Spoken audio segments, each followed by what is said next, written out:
여러분 안녕하십니까. 세포의 생명활동 그리고 에너지 파트, 물질대사 파트를 선생님이랑 같이 또 정리를 해보겠습니다.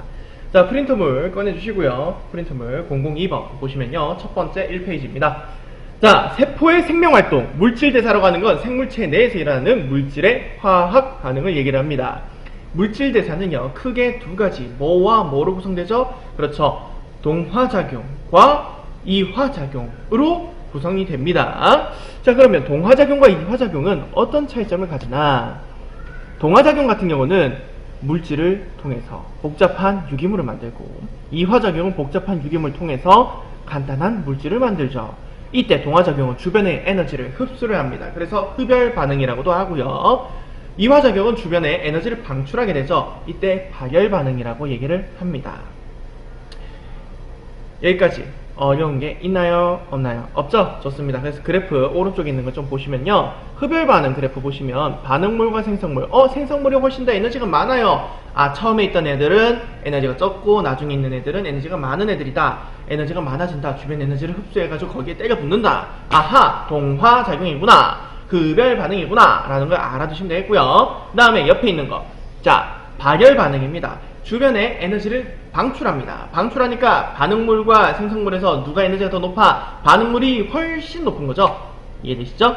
다음, 이 물질대사의 특징들 몇 가지를 좀 정리해 보겠습니다. 물질 과정을 통해서 세포는 에너지 구성 물질, 에너지 구성 성분, 필요한 물질들을 얻고요. 생명활동에 이 애들은 반드시 필요한 작용이죠. 알아두시면 좋겠습니다. 또한 에너지가 왔다 갔다 들어갔다 나갔다 하니까 얘를 따르게는 에너지 대사라고도 얘기를 합니다. 단계별로 에너지가 조금씩 출입하고요. 그 다음 효소가 관여하고 체온의 범위에서 빠르게 진행되는 게 물질 대사의 특징이 되겠습니다. 좋아요. 자, 그 다음 거 보겠습니다. 자, 이 물질 대사의 대표적인 예시가 뭐 있냐? 두 가지 꼽으라 하면 동화작용의 광합성, 이화작용의 세포호흡, 이 두 가지가 있습니다. 광합성은요, 빈 에너지를 흡수해서 포도당에 화학에너지 형태로 저장을 하게 되고요. 어디서 일어날까? 맞춰보자. 어디서 일어날까? 어디서 일어나요? 그렇죠, 엽록체, 엽록체에서 일어나게 됩니다. 어디서 난다고? 엽록체에서 일어납니다. 그 다음 세포호흡은 어디서 일어날까요? 미토콘드리아에서 일어난다 라는 걸 기억을 해주시고요. 이때 일어나는 우리 세포 호흡에서 포도당을 분해하는 걸 대표적으로 많이 얘기를 합니다. 포도당 분해 선생님이랑 같이 한번 살펴보겠습니다. 보시면요, C6H12O6 이게 포도당입니다. 그리고 얘랑 산소랑 물을 써가지고 이산화탄소와 물이 또 나오면서 에너지가 출중하게 나오게 되는데, 이때 포도당 한 분자당 ATP는 몇 개 나오죠? 38개의 ATP가 나오게 됩니다. 그렇다면 포도당 하나를 얼마만큼 저장하고 얼마만큼 열 에너지로 소비를 하냐, 이렇게 됐는지를 선생님이랑 또 같이 정리를 한번 해보겠습니다. 짠! 보겠습니다. 자, 포도당 한 분자가 분해되게 되면 38개의 ATP가 만들어집니다. 그러면 포도당 1몰이 분해되면, 그렇죠, 38몰의 ATP가 만들어질 겁니다. 그런데 ATP 1몰이 ADP 1몰로 변환되면서 나오는 에너지가 1몰당 7.3kcal예요. 그래서요, 38몰에 7.3을 곱하면 포도당 1몰이 분해됐을 때 생성되는 ATP가 가지는 열량 277.4kcal가 나오는 걸 알 수가 있습니다. 근데 포도당 하나는요, 1몰은요, 포도당 1몰은요, 산화할 때 몇 킬로칼로리가 나오냐? 686킬로칼로리가 나옵니다. 왜 686 나오는지는 수업 때 얘기를 했었죠. 원래 포도당 1몰은 분자량이 180g이에요.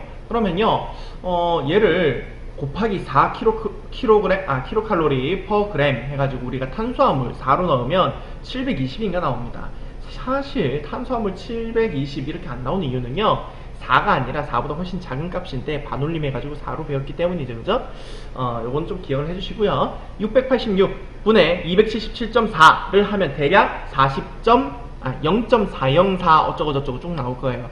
곱하기 100 하면 확률로 100% 확률에서 40%, 즉 우리가 포도당 하나를 세포호흡을 하게 되면 40%는 저장을 한다. 뭘로? 화학에너지로 저장을 한다. 라는 걸 기억을 해주시면 되겠습니다.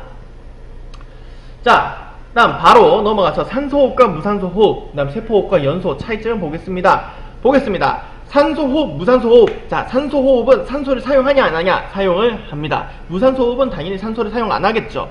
산소호흡은요 산소를 사용하는 대신 ATP가 잘 만들어지고요. 무산소호흡은 산소를 사용하지 않는 대신 ATP 생성이 좀 적습니다.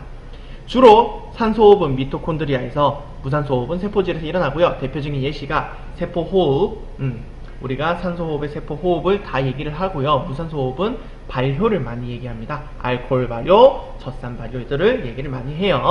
그 다음에 세포호흡과 연소를 비교해 봅시다. 자, 확 태우는 거랑 우리 몸에서 소화시키는 거랑 어떻게 다르냐? 세포호흡은요 반응 속도가 비교적 느려요. 연소에 비해선. 그런데 연소는요 세포호흡에 비해선 빠른 편이에요.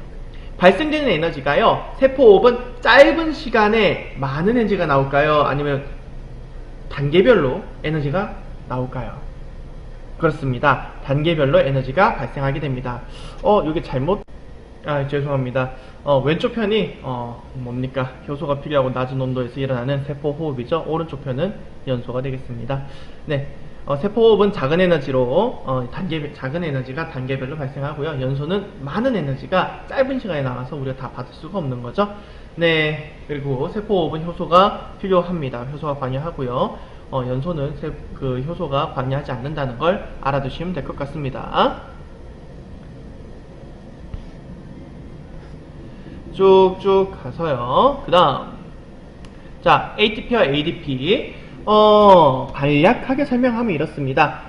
ATP에서 A가 의미하는 게 뭐죠? 아데노신이었습니다. 뭐라고? 아데노신. T는 트리, P는 포스페이트였죠. 자, 선생님이 이렇게 적어보면요. 아데노신, 트리, 트리, 포스페이트. 자, 한국말로 번역하면, 그렇죠. 얘는 아데노신 3인산 이렇게 됩니다. 이 ATP의 아데노신은 뭘 얘기하냐면요, 아데닌과 리보스를 함께 일컫는 말이 아데노신이 되겠습니다. 여기에 3개의 인산기가 붙어있다 해서 아데노신 3포스페이트 줄여서 ATP. 그러면 아데노신에 2개의 인산이 붙은 걸 ADP라 얘기하겠죠. 이때 D는 더블이 아니라 다이입니다. DI입니다. 그래서 ADP가 바로 인산기 2개 붙은 거겠습니다. 이 인산기와 인산기 사이에서는 고에너지 인산결합이 일어나죠. 그렇죠? 그래서 우리가 ATP 1몰이 ADP로 바뀔 때 7.3kcal가 나온다 정도는 알고 계시면 되겠습니다. 그리고 에너지를 저장할 땐 ADP를 ATP로 바꿔서 저장한다는 것도 기억을 해주시면 되겠습니다. 다음, 에너지는 어디에 사용되나요? 그렇죠. 물질 합성, 발전, 그 다음 발광, 근육운동, 물질을 운반. 자, 물질 운반은 수업 때는 좀 작게 얘기를 했는데요. 쉽게 얘기하면 우리가 필요한 물질들을요, 장에서 몸 안으로 갖고 온다든가, 아니면 나중 뒷부분에서 배울 거지만 오줌을 생성할 때 생육관을 통해서 포도당이 흘러간단 말입니다. 그걸 포도당 버리면 아깝잖아요. 우리 다 흡수해버려요. 에너지를 써서. 이걸 에너지 써서 운동한다 해서, 수송한다 해서 능동수송이라고 얘기를 합니다. 그 다음 항상성 유지에도 에너지는 사용을 하죠. 그 다음 여러분들이 아주 쉽게 할 수 있는 에너지 대사 균형 보겠습니다. 자, 건강한 생활을 위해서는 우리가 섭취량과 그 다음 소비량이 균형을 이루어야 됩니다. 섭취량이 많다.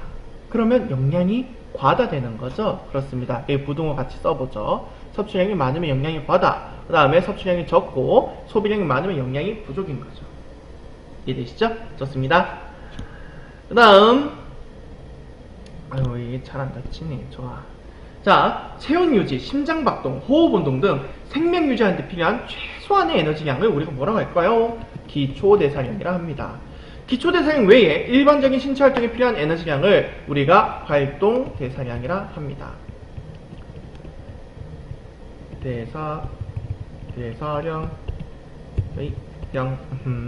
자, 하루에 필요한 총 에너지량을 우리가 일일 대사량, 일일 활동대사량, 이렇게 얘기도 하는데요. 1일 기초대사량 이렇게 잘 얘기는 안 해요. 1일 대사량으로 알고 계시면 될 것 같습니다. 1일 대사량이 이렇게 된다는 거 정도만 알고 계시면 여러분들 수업 내용을 다 정리한 것 같네요. 여기까지가 이제 수업 내용 정리고요. 나머지 이제 학습 파트는 여러분들이 좀 문제를 풀어보고 정리를 해보시면 좋을 것 같습니다. 문제는 제가 수업 시간에 드렸을 테니까 열심히 잘 풀어보시고요. 여기까지였습니다. 감사합니다.